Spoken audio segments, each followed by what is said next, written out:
मध्य प्रदेश की रहने वाली चंद्रिका जिंदगी के उस पड़ाव पर पहुंच गई थी जहां उसने लाइफ में अपने मन मुताबिक सारी खुशियां पा ली थी। और ये सब कुछ उसकी सोशल मीडिया प्रोफाइल भी साफ साफ बयां कर रही थी। चंद्रिका नई नई जगह ट्रैवल करती, लग्जरी गाड़ियों में घूमती, नई गाड़ियां परचेज करती और अपने सारे महंगे शौक वो पूरी करती और इस लाइफस्टाइल को सोशल मीडिया में फ्लेक्स करती। पर्सनल लाइफ से लेकर प्रोफेशनल लाइफ तक हर कदम में उसको सक्सेस मिलने लगी थी। जैसे मानो वो जिस भी चीज की ख्वाहिश कर ले वो उसे हासिल हो जाती थी। और उसकी जिंदगी में ये सभी बदलाव तब आना शुरू हुआ जब उसने शादी की अविनाश प्रजापति से। अविनाश एक बड़ा बिजनेसमैन था और चंद्रिका उसके उन सभी बिजनेस में उसकी पार्टनर थी। शादी की कई साल बाद भी दोनों के बीच उतना ही गहरा बॉन्ड था जैसे किसी नए मैरिड कपल में होता है। इसी प्यार की वजह से वो अपनी लाइफ के हर अकेलेपन को बहुत ही ग्रैंड तरीके से सेलिब्रेट करते थे, चाहे उनकी मैरिज एनिवर्सरी हो, घर में किसी का जन्मदिन हो या फिर कोई प्रोफेशनल सक्सेस पार्टी हो। दोनों का 6 साल का एक बेटा भी होता है। अब कहने को तो ये एक लिविंग फैमिली थी जिसके पास ढेर सारा पैसा, लग्जरी, गाड़ियां और वो हर चीज जो आज समाज में सक्सेसफुल होने की निशानी है। And not just financially but इस कपल के पॉलिटिकल कनेक्शन भी बहुत स्ट्रांग थे। इंस्टाग्राम की रील से लेकर सोसाइटी में जो भी इस कपल्स को देखता, जो भी इससे मिलता, वो इनकी लाइफस्टाइल और रुतबे से इम्प्रेस जरूर होता।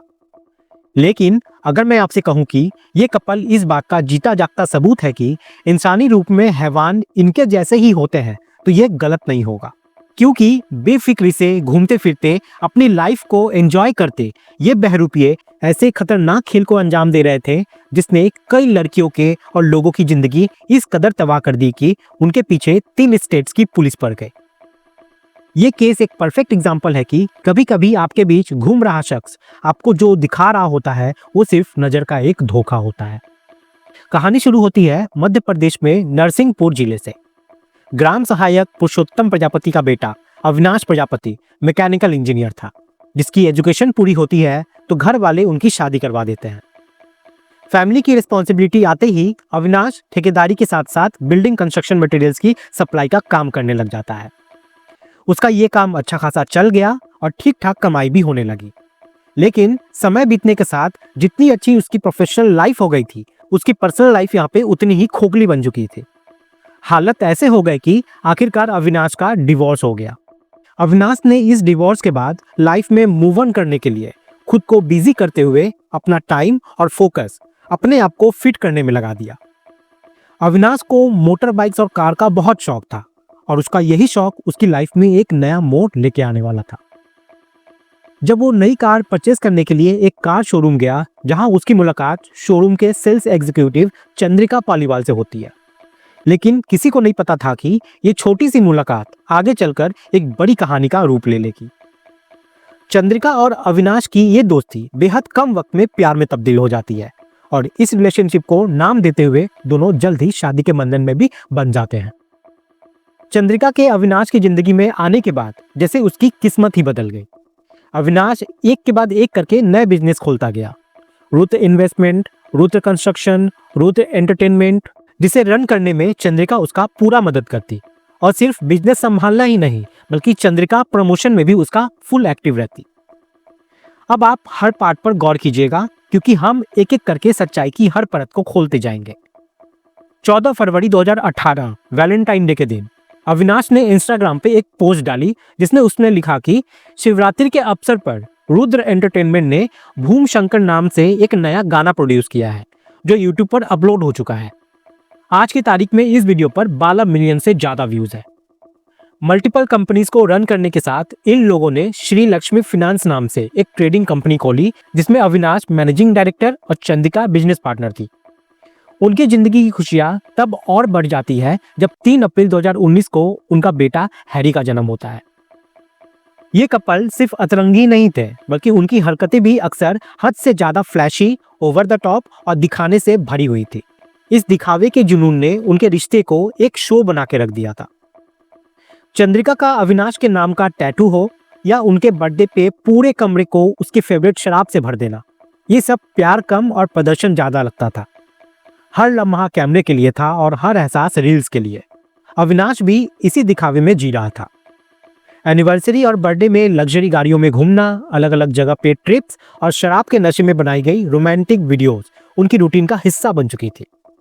साथ ही जिम में वर्कआउट करना और एक्टिंग के शौक को पूरा करने के लिए मॉडल के साथ एरोटिक वीडियो शूट और बाहुबली के गेटअप में शॉर्ट वीडियो डालना, सब कुछ सोशल मीडिया के शोशेबाजी का हिस्सा बन गया था।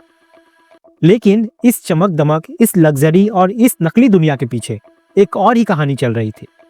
ऐसी कहानी जो सिर्फ दिखावे पे टिकी थी और जिसे जिंदा रखने के लिए ये दोनों ऐसी साजिशों को अंजाम दे रहे थे जो आगे चलकर कई जिंदगियां तबाह कर देने वाली थी। कुछ साल तक अविनाश का कंस्ट्रक्शन मटेरियल का बिजनेस तो अच्छा चला, पर धीरे धीरे उस बिजनेस में घाटा होने लगा और वो दोनों जिस तरह से लाइफस्टाइल जी रहे थे उनके चलते वैसे भी उनकी जो इन्वेस्टमेंट और सेविंग्स थी वो बहुत खास नहीं थी। लेकिन जब ऐसे लोगों को अय्याशी की एक बार लत लग जाती है तो फिर उनकी हरकतों पर लगाम लगाना बहुत मुश्किल होता है, और यही हुआ इन दोनों के साथ। अपनी शौक को पूरा करने के लिए अविनाश और चंद्रिका ने अब अपनी कमाई के लिए गलत हथकंडे अपनाने शुरू कर दिए।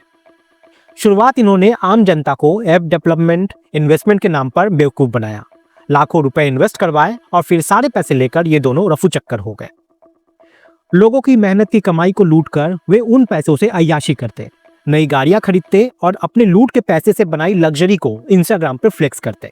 जब हमने इनकी प्रोफाइल को इन्वेस्टिगेट किया तो पाया कि जिस भूम शंकर गाने की अविनाश ने अपने इंस्टाग्राम में रुद्र एंटरटेनमेंट कंपनी से प्रोड्यूस होने की बात लिखी थी वो भी असल में झूठी ही थी। अगर हम यूट्यूब पे इस गाने के डिस्क्रिप्शन में जाए तो प्रोड्यूसर में कहीं भी अविनाश या उसकी कंपनी का नाम मेंशन नहीं है। ये सब सिर्फ अपनी कंपनीज के नाम पर लोगों से इन्वेस्टमेंट लेकर उन्हें लूटने का एक तरीका था। इनके इसी खेल में कभी कभी चंद्रिका का भाई सूरज पालीवाल भी इनकी मदद करता था।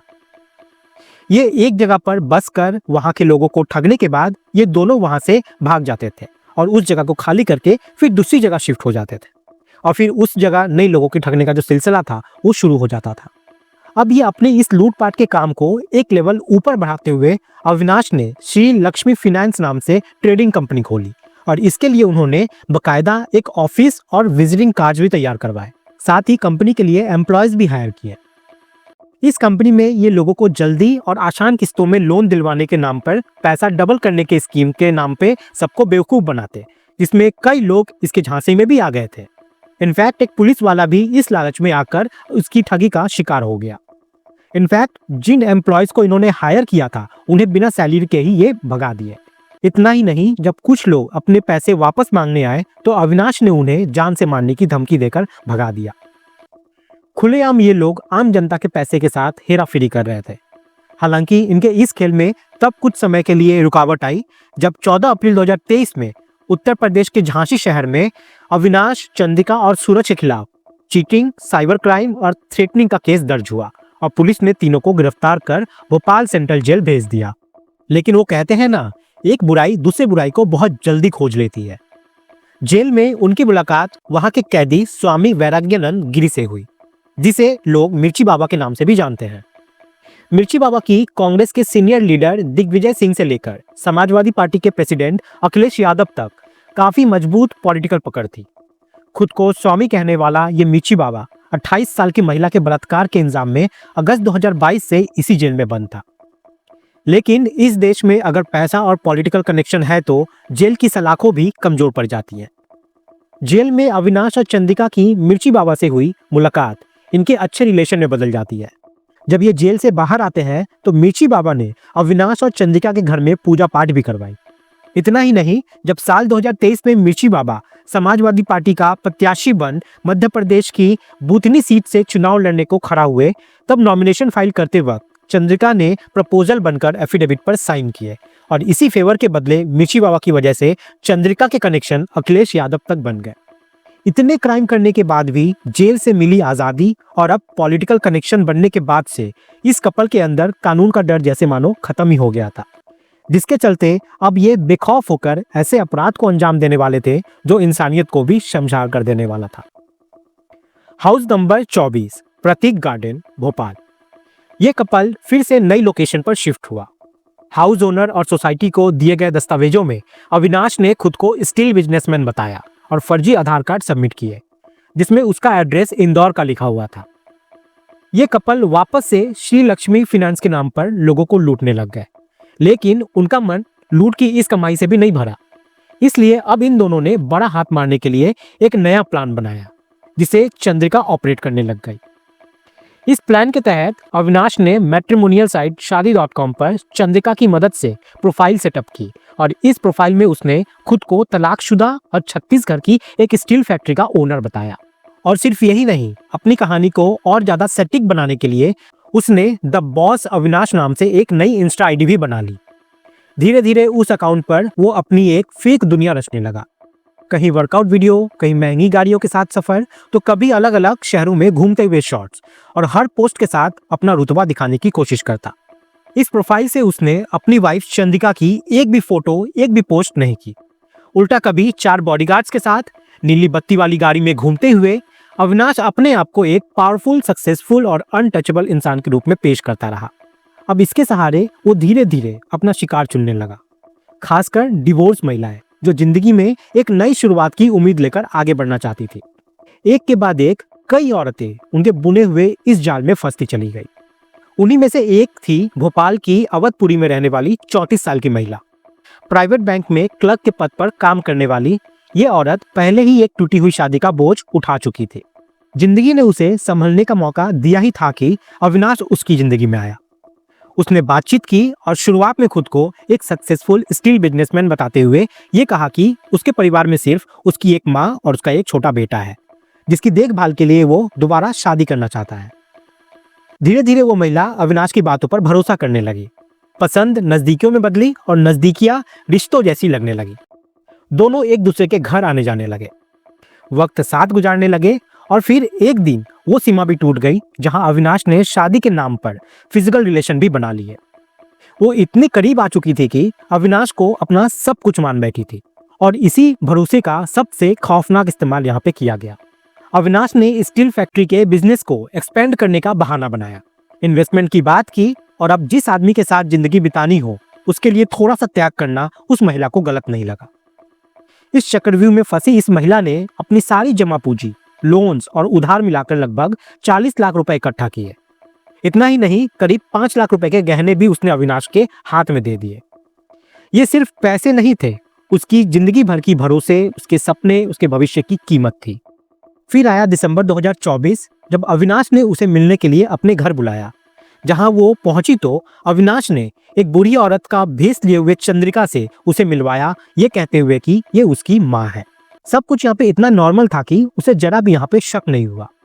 फिर पर्सनल बातें करने के बहाने अविनाश उस लेडी को अपने रूम में ले गया, जहां उसने उसके साथ ड्रिंक्स में ड्रग्स मिलाया, उसे बेहोश कर न सिर्फ उसका बलात्कार किया, बल्कि ये सब करते हुए उसका पूरा वीडियो चंद्रिका ने रिकॉर्ड किया। पैसा मिलने और वीडियो रिकॉर्ड हो जाने के बाद अविनाश ने उस महिला से धीरे धीरे दूरियां बनानी शुरू कर दी। जब उसने शादी की बात की तो अविनाश ने साफ साफ इनकार कर दिया। टूटा हुआ भरोसा गुस्से में बदला, और जब महिला ने अपने पैसे वापस मांगे तो अविनाश ने उसे उसका प्राइवेट वीडियो दिखा उसे लीक करने की धमकी के साथ ब्लैकमेल करना शुरू कर दिया। नतीजा ये हुआ कि इज्जत और बदनामी के डर ने उसे अंदर से तोड़ दिया। वो डिप्रेशन में चली गई और चुपचाप अविनाश से दूर हो गई। इसी पैटर्न को दोहराते हुए अप्रैल 2025 में अविनाश ने अशोक गार्डन में रहने वाली ब्यूटिशियन को प्यार के झांसे में फंसाया। उससे भी करीब 40 लाख रुपए लिए। उसके साथ भी वही दरिंदगी हुई और चंद्रिका के जरिए वीडियो रिकॉर्ड करके उसे भी ब्लैकमेल किया गया। इन औरतों के भरोसे, प्यार और सालों की मेहनत की कमाई को लूटकर अविनाश और चंद्रिका उन पैसों पर अय्याशी करते। इनफैक्ट एक तरफ वो इस घिनौने अपराध को अंजाम दे रहे थे और दूसरी तरफ वो उस काली कमाई से अपने बेटे हैरी की परवरिश भी कर रहे थे। हैरान की बात ये थी कि इस बार इन्होंने अपना घर तक नहीं बदला। उन्हें पूरा भरोसा था कि अपनी इज्जत बचाने के लिए ये महिला कभी पुलिस के पास नहीं जाएंगी। लेकिन इसी ओवर कॉन्फिडेंस में वो ये भूल गए कि वक्त का चक्कर देर से ही सही पर घूमता जरूर है। भोपाल के अवधपुरी में रहने वाली वो पहली विक्टिम डिप्रेशन के अंधेरे में डूब चुकी थी। फिर भी उसने हिम्मत जुटाकर अपनी आप बीती घर वालों को बताई, जिसके बाद घर वालों ने बिना वक्त गवाए उसकी काउंसलिंग करवाई। एक वक्त ऐसा भी आया जब वो हार मान चुकी थी, लेकिन फिर भी उसके मन में एक ख्याल आया कि अगर अविनाश को सजा नहीं मिली और वो नहीं पकड़ा गया तो न जाने और कितनी महिलाएं उसके जाल में फंसती जाएंगी। इसी ख्याल ने उसे दोबारा खड़ा होने की ताकत दी। सारे सबूत इकट्ठा किए और वो भोपाल के बाग से बेनिया पुलिस स्टेशन पहुंची और अविनाश के खिलाफ एफआईआर दर्ज करवाई। इसके बाद दूसरी विक्टिम भी सामने आई और उसने भी हिम्मत दिखाते हुए अविनाश के खिलाफ कंप्लेन दर्ज करवाई। पुलिस ने बिना देरी किए अविनाश को अरेस्ट कर लिया, लेकिन मौके से चंद्रिका अपने बेटे को लेकर फरार हो गई। पुलिस इंटेरोगेशन में अविनाश ने खुलासा किया कि साल 2023 से वो मैट्रिमोनियल साइट्स के जरिए डिवोर्स और विधवा महिलाओं को टारगेट कर रहा था और इस पूरी साजिश का आइडिया चंद्रिका का था। जब पुलिस ने दोनों के क्रिमिनल रिकॉर्ड्स निकाले तो पता चला कि अविनाश और चंद्रिका पर उत्तर प्रदेश, मध्य प्रदेश और चंडीगढ़ में चीटिंग, फ्रॉड, साइबर क्राइम और धमकी जैसे गंभीर धाराओं में कुल 8 केसेस पहले से ही चल रहे थे। इस केस के बाद भी कई और विक्टिम सामने आते हैं जिन्होंने अपनी खामोशी तोड़कर अपना सच बताया। फिलहाल रिमांड खत्म होने के बाद पुलिस ने 13 सितंबर 2025 को अविनाश को कोर्ट में पेश किया और अदालत ने उसे जेल भेज दिया है। लेकिन चंद्रिका अभी भी फरार है और पुलिस उसे पकड़ने की कोशिश कर रही है। इस केस का सबसे बड़ा मैसेज उन महिलाओं के लिए है जो जिंदगी के सबसे नाजुक दौर से गुजर रही होती है, खासकर डिवोर्स और window women.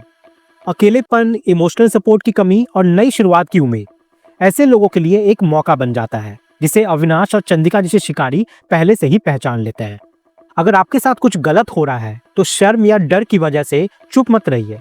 Police, legal system और काउंसलिंग की मदद लीजिए, क्योंकि एक शिकायत सिर्फ आपको नहीं बल्कि आने वाली कई और महिलाओं को भी बचा सकती है। दोस्तों, इस पूरी घटनाक्रम को सुनाने का उद्देश्य किसी को परेशान करना नहीं है, किसी का दिल दुखाना नहीं है, बल्कि आपको जागरूक करना है, आपको सचेत करना है। आप सब लोग अपना ख्याल रखें, सुरक्षित रहें। जय हिंद, जय भारत।